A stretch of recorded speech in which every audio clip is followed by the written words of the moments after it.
là pour vous annoncer que deux résolutions ont été adoptées reconnaissant les génocides commis en République démocratique du Congo.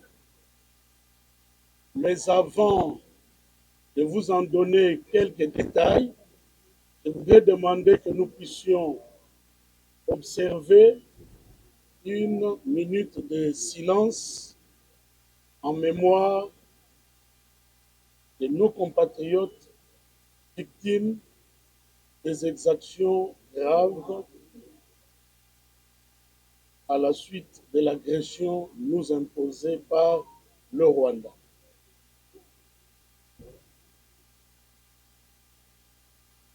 Merci.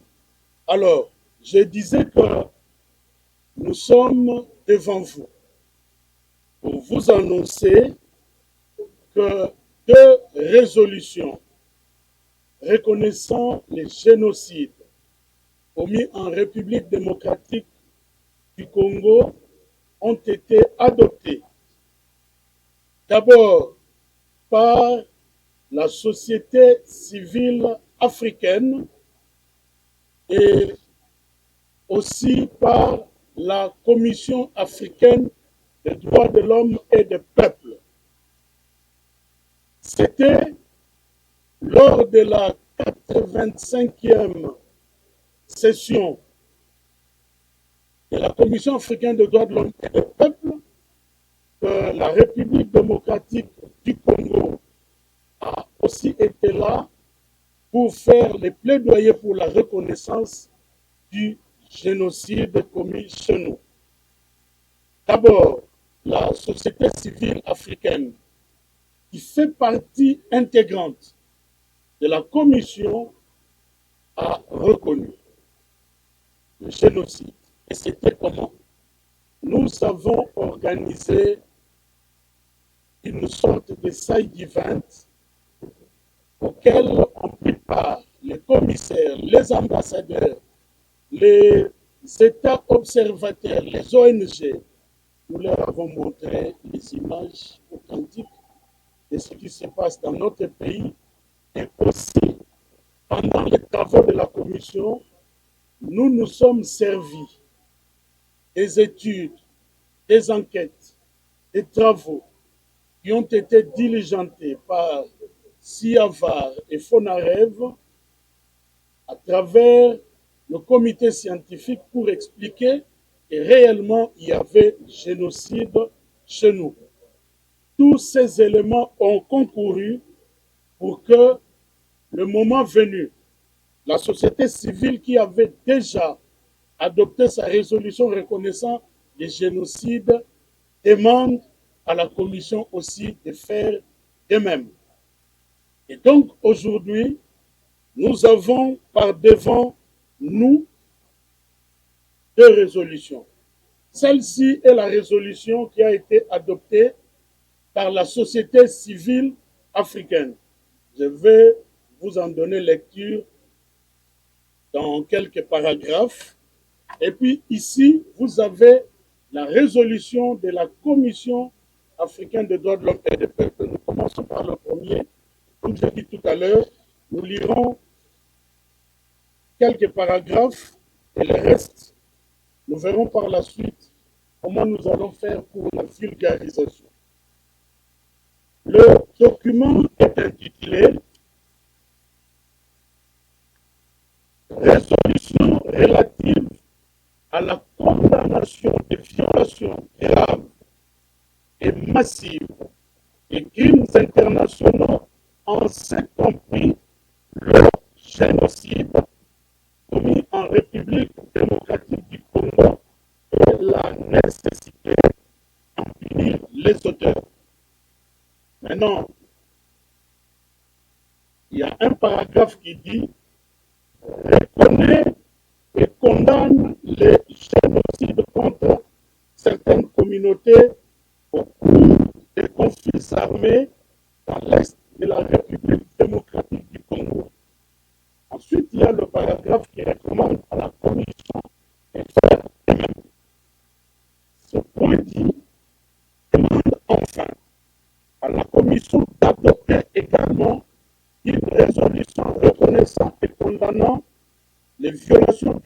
et massive des droits de l'homme et les crimes internationaux en République démocratique du Congo, en s'est compris le génocide. Là, c'était la société civile africaine.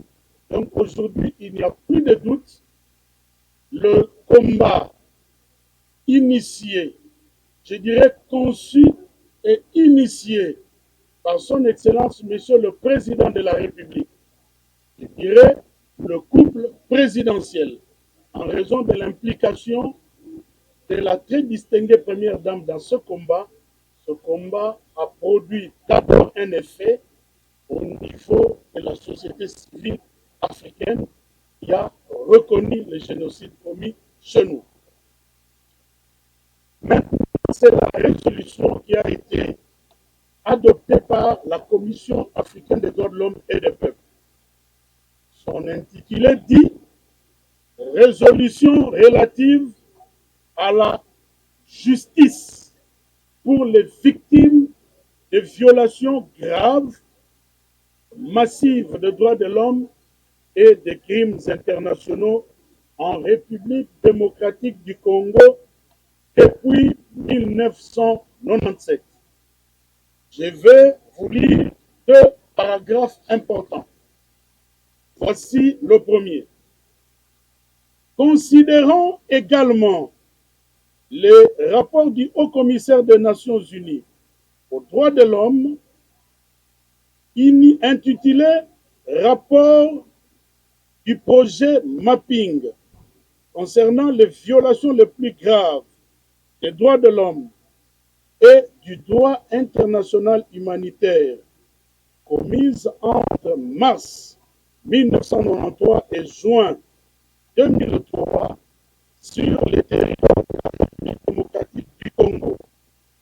En ces paragraphes 233 et 510 à 516 qui établissent, au-delà de tout doute raisonnable, qu'il y a des actes de génocide, des éléments accablants, une préméditation, une méthode, on dit ici plan génocidaire pendant les opérations de massacres systématiques sur le sol de la République démocratique du Congo.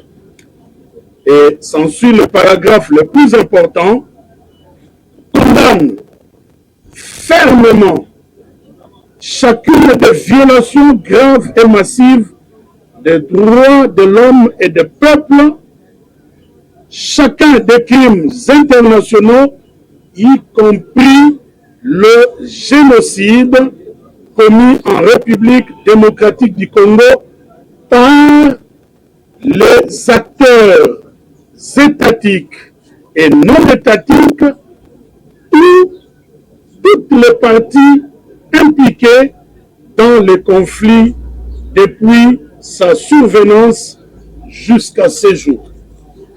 Il me reste à vous dire, comme je le disais tout à l'heure, que ce combat a été conçu et initié par son Excellence, Monsieur le Président de la République, le présidentiel, implémenté par son Excellence, Madame la Première ministre Judith Suminwa Tuluka, et dans ce combat, ministère des Droits humains, cabinet du Président de la République, cabinet de la Première ministre, Siava, Fonarev, nous y travaillons. Et aujourd'hui, nous avons à la fois l'honneur, mais aussi une joie teintée de tristesse de vous dire que les premiers résultats commencent à tomber. Les premiers résultats, c'est que la société civile africaine, dans son entièreté, a reconnu le génocide commis en République démocratique du Congo et aussi, et ça c'est très important, la Commission africaine des droits de l'homme et des peuples a reconnu le génocide commis en République démocratique du Congo et demande que les auteurs soient sanctionnés. C'est pour dire que il y a des résultats qui commencent à tomber, mais le combat doit continuer. Ce combat doit continuer avec nous qui sommes devant vous, mais aussi avec vous, peuple congolais. Chacun de nous doit s'approprier ce combat. Partout où il est, partout où il travaille, partout où il passe, il faut que le monde entier sache que depuis 30 ans, il y a des exactions qui sont commises dans notre pays, lesquelles exactions peuvent être qualifiées de crimes de guerre, des crimes contre l'humanité et aussi des crimes de génocide. Nous circulons à travers le monde pour utiliser les éléments que le comité scientifique a mis à notre disposition pour que le monde entier reconnaisse ces génocides. Il y a plusieurs étapes qui seront suivies, mais aujourd'hui, il faudrait que tout le monde note qu'au niveau africain, c'est fait. Le génocide commis en République démocratique du Congo a été reconnu. Maintenant, je disais que c'est une annonce parce que nous serons reçus aujourd'hui à 14 h par son Excellence Madame la Première ministre, chef du gouvernement, à qui nous allons remettre les 2 résolutions. Et dans les jours qui viennent, il y aura une cérémonie de restitution pour que le président de la République, auteur de cette première victoire, reçoive aussi les documents et à ce moment-là, vous pourrez poser des questions. Par exemple, quand vous regardez le document, vous allez voir que le génocide est reconnu, les auteurs sont condamnés. On fait aussi des recommandations à l'État congolais de travailler dans le sens de faire que ces auteurs-là soient punis. Alors vous pouvez demander, quand on dit auteur étatique, c'est qui? Alors à ce moment-là, nous allons vous donner des réponses parce que la résolution cite les autres résolutions où il y a effectivement des États qui ont été précédemment indexés. Mesdames et messieurs, je vous remercie.